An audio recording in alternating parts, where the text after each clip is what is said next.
Hey, what's up, everybody? I'm Jason, and today I want to answer probably the most common game development question that you'll see. The one that I get asked all the time, the one that comes up on the GameDev show almost every week, which, if you haven't seen, by the way, you should come check out. We talk every Sunday about game development.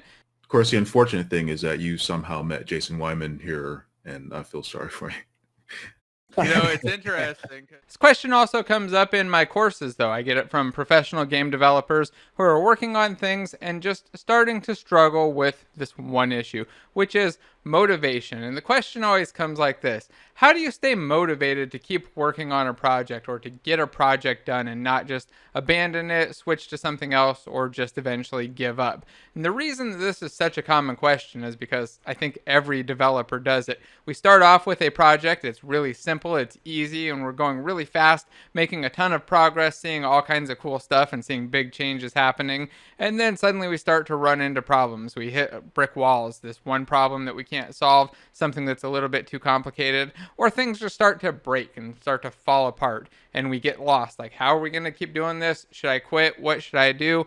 I don't know what to do. And a lot of people just abandon it. They quit. They either stop doing game development completely or they abandon that project and then, a year later, a couple months later, start up another one and repeat the process. So today we're going to talk about ways to avoid that, the answers to that question, and some of the best solutions. But first, this video is sponsored by Backtrace. Backtrace is a debugging platform that helps you improve game quality by fully automating error capture.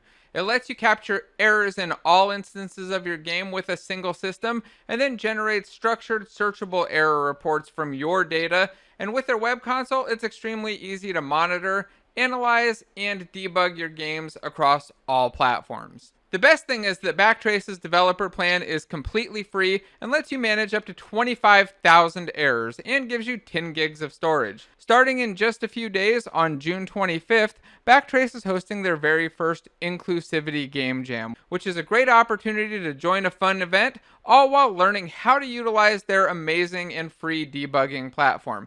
At the end of the jam, all participants who've integrated Backtrace into their jam entry will have a chance to win a PlayStation 5. So I definitely recommend you go join the jam and check out Backtrace to start getting rid of your game crashes right now. You can do so by simply clicking the link in the description below. Before we jump into the first solution, let's reevaluate what the cause of the problem is. And if you think about it, it's usually that we got stuck being unable to make any progress, that we've built our game, everything was going good, and now we're just not making any progress at the end of the day. So maybe we'll work on it for 2 hours or 4 hours or maybe a 10-hour day, and by the end it pretty much acts exactly the same, or maybe it's even worse or broken and stuff's just not working at all. And if that becomes a very common thing, something that you're repeatedly seeing day after day, it's easy to just lose that motivation and completely drop out. So let's start with the first tip. Small wins. Now, this is something that my buddy Jason Story brings up all the time when this question gets asked, and I think it's really great advice and something that everybody can do. There's really no reason that you can't. And the way that it goes is pretty simple. Find some things that you need to do for your project. It could be things like setting up your menu system, polishing the way that characters get loot, adding some cool particles, animations, other easy effects, things that are important to your game, but not critical and not the thing that you're actually working on, not the hard problem that you're struggling to solve. If you're trying to figure out how to generate a whole new world and you're running into problems getting your world generation working, go build up your menu system for a day. Spend some time with that, make sure that you're seeing the progress there, and you'll probably start to get some motivation. Now, it's important that when you do this, that you actually see progress, that you're doing things that are going to push your game forward and be visible, not things that are going to just subconsciously make you maybe feel better, like refactoring or restructuring parts of your code that aren't going to change anything in the end. You really want to make some actual progress here. The goal isn't so much to improve things as to get inspired, push yourself forward, and keep making that constant movement or that constant progress forward. And the reason for that is just that when you're not making progress and you're not seeing anything, that's kind of the trigger or the catalyst that starts this lack of motivation and causes people to fall out and run into problems.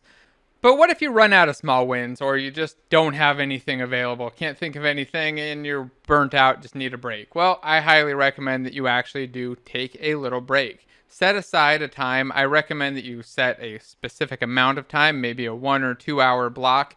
Go take a break, play a game, pick something that you're going to enjoy, maybe play a PlayStation 5 game if you happen to win one, or watch a movie. Find something that might inspire you to kind of get back into game development shortly after. What I found is that usually I'll start watching a movie, and then halfway through I'm starting to get more ideas, more inspired, and start to see some ideas for possible small wins that I could just put into my game. These little inspirations that I'll get from a random movie. Or sometimes they'll lead me off in a completely different direction and distract me. But either way, I end up rejuvenated, restored, and able to get back to my project afterwards. So I highly recommend that you take some sort of a break. Now, one type of break that a lot of people recommend and a lot of people use is to just get some exercise. Of course, that's not going to apply to everybody. Not everybody's going to want to do it. But I found that when I do it, which is not all the time, it's kind of difficult for me too to force myself. But when I do, it actually works pretty well. If I don't end up exhausted and passing out, I'll at least have some mental energy and be refreshed. Or I say, even when I pass out, I've got the mental energy and I've got the ideas. I can kind of think through things, even though I might not physically really want to type them out or anything. This next one's a little bit more time intensive and involved, but definitely worthwhile, and that's to join a game jam. Now, if you've never joined a game jam, you're really missing out. It's a great opportunity to try something new, build a game where you don't have to really worry or stress about it at all, and even possibly apparently win a PlayStation 5. When you join a game jam, the way that it usually works is there's a theme for the jam. There'll be some idea like things need to be in the dark or picking stuff up or whatever the theme is, and then everybody will build a game around that theme. The games will be totally different. You'll see a huge variety of different ideas around a very simple, usually a single idea or a single worded theme.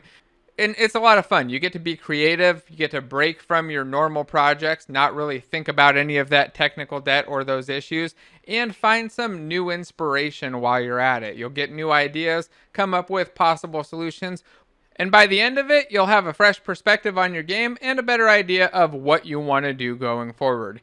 One of those options going forward could be to just start another side project, to have something that you work on a little bit on the side while you get stuck. So whenever you run into problems, maybe jump over to this fun little interesting project that's not going to be your main project, just something that you work on the side. I know a lot of people who do this who have a little hobby project. It's usually something relatively different. Sometimes it's even in a completely different programming language. A lot of the times the game developers I know will build like a web project or an enterprise app, and vice versa. The enterprise developers will do the opposite. But sometimes they'll just build another game or a mini game or even just do a video like this. Now, if you don't want to record a video, you could, of course, just watch some other videos and learn about some new systems. This is another thing that I like to do when I'm hitting a roadblock. I'll go look at new YouTube videos or new Unity documentation and find new systems or new features that I haven't really dug into. I'll spend a little bit of time experimenting with them, playing with them, and getting a little bit of inspiration. And often that's enough to just kind of reset my brain and make it easier for me to solve the problem that I was stuck with and start to make some progress. It also helps me kind of be expanded in my knowledge and know what's available out there so that when I have more problems in the future, I have more solutions that I at least have some loose understanding of and knowledge that they exist, so I can kind of look into them more and decide if I want to pull them in later to solve other problems. But what do I do if I'm still stuck? If none of these have helped, I've done all these little hacks and I just can't get past my problem. Maybe I'm a little bit confused, or it's just seeming like this is an impossible thing to solve. In that case, my general recommendation and my always go-to option is to ask for help. I will find other developers that I know and I'll start talking to them. I'll email them, I'll send them a message on Skype or Discord or Slack or Gmail or whatever option I have for that person. I'll talk to them and see if they have any suggestions. First, I'll just give them a rough idea of what the problem is, ask them if they might have some time to help me out with a solution, and then I'll see if I can just hop onto a call with them, share my screen, go through the code, explain what I'm doing, and see if they have some feedback. Sometimes it goes great great and they've got a perfect solution. They know exactly what it is, and it's a 1 or 2 line little fix of something that I didn't think of or that I just was missing because I've seen the code too many times. Other times they'll give me a giant solution like, hey, you should really implement this architecture or this idea or this, and then those have been probably the most helpful times ever because I learned about big new architectural ideas or just big new features and functionality that I was able to pull in. And then occasionally, sometimes people just don't have any advice or have little to no good advice. And hey, that happens too. I'll just keep asking. If people say, hey, I don't really know, or that seems good enough to me, then I'll just move on and say, hey, well, let's ask somebody else. Find some more solutions or some more answers. And I'll just keep asking and talking to people. And it's important when you do this that you don't just keep asking people for help and never return the favor. If you're going to ask people for help, make sure that when they ask you for help as well, that you kind of can bounce that back and give them some support too. Because people will get stuck on all kinds of different problems. And even people that you're helping out early on or that you're getting help from early on, they may come to you later on a year or two down the road and they have a problem and they're curious about something that you've spent the last year or two working on and you're familiar with. So just remember that and make sure that when people ask you for help, you try your best to at least be kind and help out as much as you can.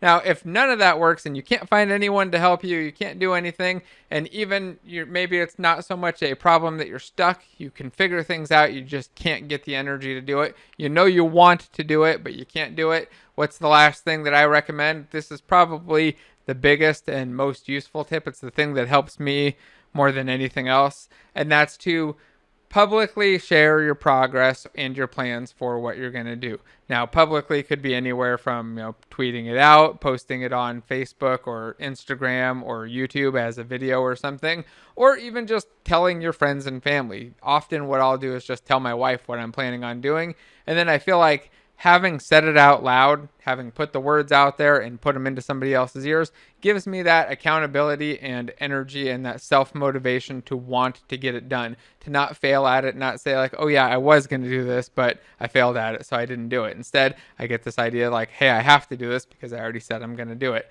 If you do this publicly, it usually works. I haven't met anybody yet who's done this and started posting things online that they were going to do and didn't get a big motivational boost from it. Now, if you are that person, hey, let me know. But if any of these tips also help you, please let me know that too. Drop a comment down below, hit the thumbs up button, the subscribe and all that stuff. It really does make a big difference. Also, don't forget to check out Backtrace and their Inclusivity Game Jam that starts in just a few days. It's the perfect opportunity to quickly learn how to use their platform and start automating your debugging crash workflow. Go join now by simply clicking the link in the description. And also, a special thanks to everybody on Patreon. Really appreciate you all as well. All right, thanks again. Don't forget to check out the courses and everything else down below and your chance to win a PlayStation 5, of course. And I'll see you in the next video.